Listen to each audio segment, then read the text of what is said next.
లక్ష్మీం క్షీరసముద్రరాజతనయాం శ్రీరంగదామేశ్వరీం దాసీభూత సమస్తదేవవనితాం లోకైకదీపాంకురాం శ్రీమన్మందకటాక్షలబ్ధవిభవద్బ్రహ్మేంద్రగంగాధరాం త్వాం త్రైలోక్యకుటుంబినీం సరసిజాం వందే ముకుందప్రియాం.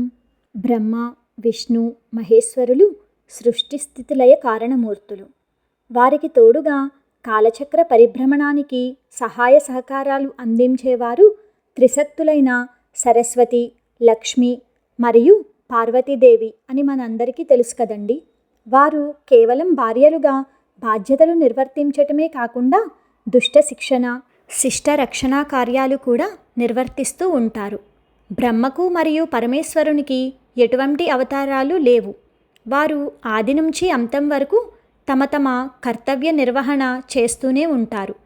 కానీ శ్రీ మహావిష్ణువు వివిధ అవతారాలు ధరిస్తూ సృష్టి నిర్వహణ చేస్తూ ఉంటారు. ఆయనకు సహాయకారిగా మహాలక్ష్మి కూడా కొన్ని అవతారాల్లో తాను కూడా తగిన అవతారాన్ని ధరించి ఆయన వెంట నిలిచి ఉంటుంది. దశావతారములలో భాగమైన మత్స్య, కూర్మ, వరాహ, నారసింహ, వామన అవతారాలలో ఆయన ఒక్కడే రూపుదాల్చి సృష్టి రక్షణ చేశాడు. ఒక ప్రత్యేక కార్యక్రమం కోసం వచ్చి అది పూర్తి కాగానే అవతార సమాప్తి చేసుకుంటారు. అలాగే రాబోయే కల్కి అవతారంలో కూడా ఒక్కడే వస్తాడని పురాణాలు తెలియచేస్తున్నాయి. ఇక మిగిలిన పరశురామ, రామ, బలరామ, శ్రీకృష్ణ అవతారాలలో మాత్రం ఆయన సతీమణి అయిన లక్ష్మీదేవి కూడా తగిన అవతారాన్ని దాల్చారు. పరశురాముని భార్య ధరణి, రాముని భార్య సీతాదేవి, శ్రీకృష్ణుని భార్య రుక్మిణి, ఇలా శ్రీ మహాలక్ష్మి అమ్మవారు ప్రతిరూపాలుగా పురాణాలు పేర్కొంటున్నాయి. శ్రీ మహాలక్ష్మి అమ్మవారు విష్ణుమూర్తితో కలిసి భూలోకంలో నివసించినట్లు మనందరికీ తెలుసు. ఈ సృష్టి సంపూర్ణ చక్రంలో 14 మన్వంతరాలు ఉంటాయి. అందులో ప్రస్తుతం వైవస్వత మన్వంతరం నడుస్తోంది.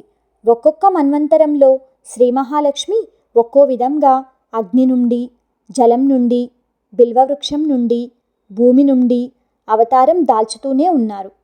ఆవిడ అవతార క్రమంలో మాతృగర్భం నుంచి జన్మించినవి తక్కువ, ఎక్కువ భాగం స్వయంభూగా అవతరించినవి. ప్రస్తుత మన్వంతరంలో ఆమె పాలసముద్రం నుండి ఆవిర్భవించింది. దానవుల బారి నుండి రక్షణ పొందటానికి దేవతలు దానవులతో కలిసి పాలసముద్రాన్ని చిలికే సమయంలో ఆవిర్భవించిన అనేక వస్తు సంపదలతో పాటు మహాలక్ష్మి అమ్మవారు కూడా ఆవిర్భవించగా శ్రీ మహావిష్ణువు ఆమెను భార్యగా స్వీకరించారు. శ్రీ మహాలక్ష్మి ధన సంపదలకు కారకురాలు. లక్ష్య అనే సంస్కృత పదం నుండి లక్ష్మి అనే పదం వచ్చింది. ఈవిడ ఉత్తర ఫాల్గుని నక్షత్రంలో ఫాల్గుణ శుద్ధ పూర్ణిమ నాడు అవతరించింది. లక్ష్మీదేవి పాలసముద్రం నుండి ఆవిర్భవించగానే తనకు తగిన వరునిగా శ్రీ మహావిష్ణువును వరించి ఆయన హృదయ ఫలకంపై అలరారింది. అందువల్ల ఆవిడ శుభ వివాహ సమయం కూడా ఇదే. మానవ జీవిత సాఫల్యానికి అష్టవిధ లక్ష్యాలు అవసరం అవుతాయి. వాటి పరిపూర్ణతకు సాఫల్యానికి తగిన చేయూతను ఇచ్చే తల్లి శ్రీ మహాలక్ష్మి. అందుకే ఈ లక్ష్య సాధనకు ఆవిడ అష్టలక్ష్ముల అవతారాలు దాల్చి మానవుల మనుగడకు, ఉన్నతికి సహాయం చేస్తోంది. ఆదిలక్ష్మిగా ప్రాణశక్తిని, ధాన్యలక్ష్మిగా శారీరక దారుఢ్యాన్ని, ధైర్యలక్ష్మిగా ధైర్య సాహసాలను, గజలక్ష్మిగా సంపదలకు తగిన ప్రతిష్టను, సంతానలక్ష్మిగా సంతానాన్ని, విజయలక్ష్మిగా సకల కార్యసిద్ధిని, విద్యాలక్ష్మిగా జ్ఞాన సంపదను, ధనలక్ష్మిగా సకల ఐశ్వర్యాలను ప్రసాదిస్తూ మానవులకు ఆలంబనగా నిలుస్తోంది. అన్ని లక్ష్మీమూర్తులకు ప్రధానమైన పరాశక్తిగా ఆదిలక్ష్మిని వ్యవహరిస్తారు.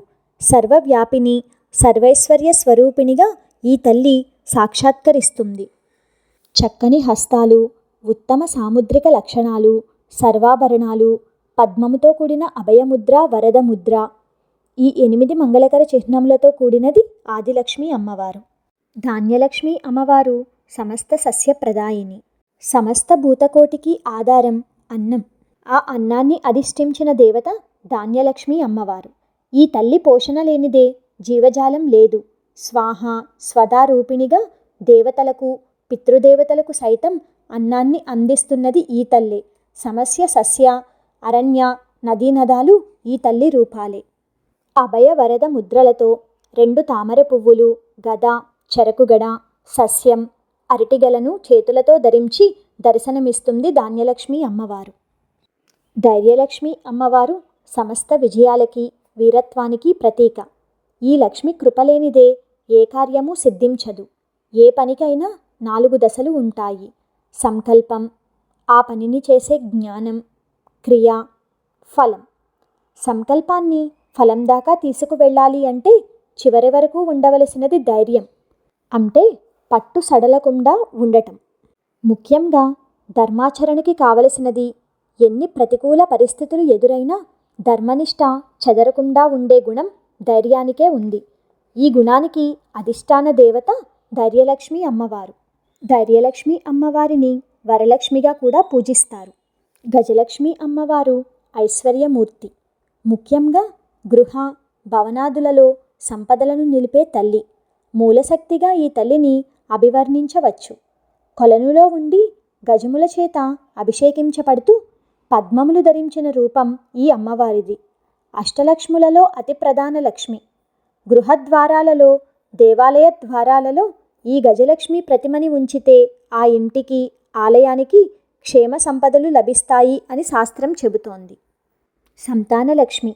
అందరూ ఈ తల్లిని సంతానం కోసం ప్రార్థిస్తూ ఉంటారు. సంతానం కూడా సంపదే. ప్రజాతంతుం మావ్యచేత్సిహి అని వేదం గురురూపంలో ఆదేశించింది. తరతరాలుగా వస్తున్న సంతానం తంతువు ఛేదించరాదు అని. వంశవృద్ధి గృహస్థాశ్రమ ప్రధాన బాధ్యత. సంతాన సంపదలోని ఆనందం అనుభవైక వేద్యం. ఒడిలో బిడ్డతో, అభయముద్రతో, కత్తి, డాలు, 2 కలశాలతో సాక్షాత్కరించే సంతానలక్ష్మి అమ్మవారి కరుణ లేకపోతే ఈ సృష్టికి మనుగడే లేదు. విజయలక్ష్మి అమ్మవారు. విజయమే లక్ష్మిగా పూజలు అందుకుంటుంది ఈ రూపంలో. కార్య సాఫల్యమే విజయం. ఇహలోక సాధనలకే కాక ఆధ్యాత్మిక సాధనలకి విజయం కావాలి. బహశత్రువులపైనే కాదు, అంతఃశత్రువులపైన కూడా విజయం కావాలి. ప్రతి రంగంలోనూ విజయమే కీర్తిని ఇచ్చి నిలుపుతుంది. ప్రతి ఒక్కరి లక్ష్యము కూడా అదే. అభయ వరముద్రలు, తామర పువ్వు, శంకు చక్రాలు, డాలుతో దర్శనం ఇస్తుంది విజయలక్ష్మి అమ్మవారు. విద్యాలక్ష్మి అమ్మవారు.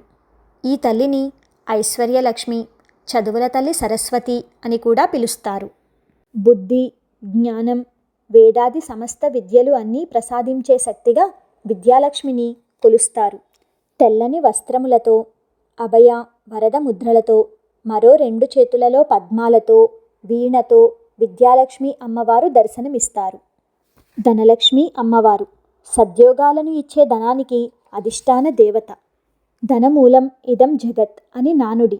అయితే న్యాయార్జితమైన ధనం పరిణామంలో శ్రేయోదాయిని. ధర్మబద్ధంగా సంపాదించిన ధనమే దేవత అవుతుంది. ఈ లక్ష్మిని ఉపాసించటం వల్ల ధనం లభిస్తుంది. సువర్ణ రజత స్రజాం అని పేర్కొన్న ఈ లక్ష్మి సర్వ సద్యోగాలను ఇచ్చే ధనానికి అధిష్టాన దేవత. ఆది శంకరుల కనకదారాస్తనానికి ప్రసన్నురాలు అయిన తల్లి. ధనమగ్నిర్ధనం వాయుర్ధనం సూర్యః అని ప్రాకృతిక శక్తుల్ని కూడా ధనంగా పేర్కొన్నారు. గోధనం, భూధనం మొదలైన సంపదలు ఈ తల్లి ప్రసాదాలు. అభయ వరముద్రలతో, 2 తామర పువ్వులతో, మిగిలిన 4 చేతులలో విల్లు, సువర్ణ కలశం, శంఖచక్రములతో ధనలక్ష్మి అమ్మవారు దర్శనమిస్తారు. మానవజాతి మనుగడకు ప్రధానమైన సంపదలుగా ఈ 8 లక్ష్ములను శాస్త్రం అందించింది. ఆ అష్టలక్ష్ముల అనుగ్రహం మనందరికీ లభించాలి. సమస్త శుభాలను కలిగించే శ్రీ మహాలక్ష్మి అమ్మవారిని రోజూ పూజించాలి. శుభప్రదమైన జీవనాన్ని ప్రసాదించే శ్రీమాతను అనుదినం ధ్యానించాలి. కేవలం ఐశ్వర్యం కోసమే శ్రీ మహాలక్ష్మి ఆరాధన కాదు. స్వార్థంతో ఎవరైనా ఆమెను అర్చిస్తే ఫలితం నాస్తి.